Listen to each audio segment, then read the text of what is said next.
ഈശോമിശിഹായ്ക്ക് സ്തുതിയായിരിക്കട്ടെ. പ്രിയ സഹോദര സഹോദരി, നിനക്ക് നല്ല ഒരു ദിവസം നേരുക.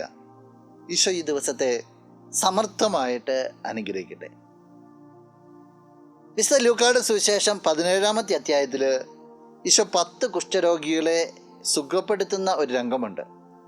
അവർ പോകും വഴിയാണ് സുഖം പ്രാപിക്കുക. സുഖം പ്രാപിച്ചു കഴിഞ്ഞപ്പോൾ ഒരാൾ തിരിച്ചു വന്നു, 9 പേര് ആ വഴിയെ പോയി. ഈശോ ഇങ്ങനൊരു ചോദ്യം ഉയർത്തുന്നുണ്ട്.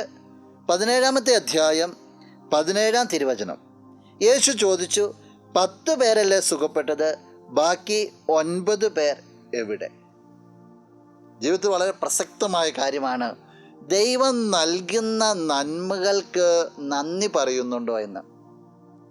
കൃതജ്ഞതയില്ലാത്ത ജീവിതത്തെ കൊത്രേസ്യ കണക്കാക്കുന്നത് ആത്മീയ കുഷ്ഠമായിട്ടാണ്. ആത്മാവ് ശോഷിച്ചു പോവുക. ദൈവത്തോട് ഒട്ടിച്ചേർന്ന് നന്മകൾ പ്രാപിക്കുന്ന വ്യക്തികൾക്ക് നന്ദി നിറഞ്ഞ ഹൃദയത്തോടെ ദൈവത്തിൻ്റെ അടുത്തേക്ക് ചെല്ലാതിരിക്കാൻ പറ്റില്ല എന്ന് അവൾ പറഞ്ഞു വയ്ക്കുക.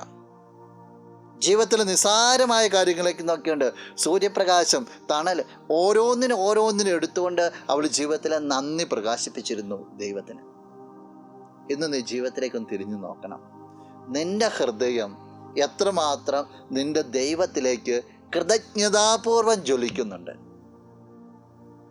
ഒരുപിടി നന്മകളല്ലേ ഓരോ ദിവസവും നിന്റെ ജീവിതത്തെ നയിക്കുന്നത്.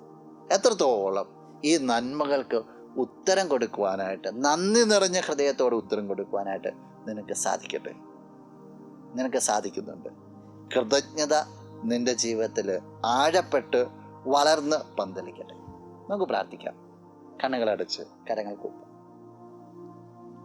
നല്ലവനായ കർത്താവേ, നിന്നെ അങ്ങ് സ്തുതിക്കുന്നു, ആരാധിക്കുന്നു, മഹത്വപ്പെടുത്തുന്നു. നിന്റെ നിറ സാന്നിധ്യത്തെ നന്ദിയോടുകൂടി ഓർക്കുകയാണ്. ഈശോയെ, കൃതജ്ഞതയുടെ ഒരു ജീവിതം അത് ഈ വ്യക്തിക്ക് നൽകണമേ.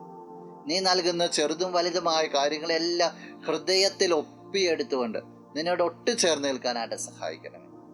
ഈ ദിവസത്തിന് വേണ്ട നന്മകളും കൃപകളെല്ലാം നൽകണം, ഇപ്പോഴും എപ്പോഴും എന്നേക്കും. ആമേൻ.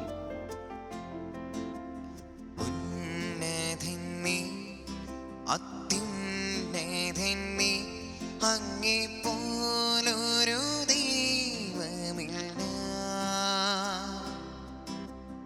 ഉന്നതൻ നീ, അത്യുന്നതൻ നീ, അങ്ങേപ്പോലൊരു ദൈവമില്ല.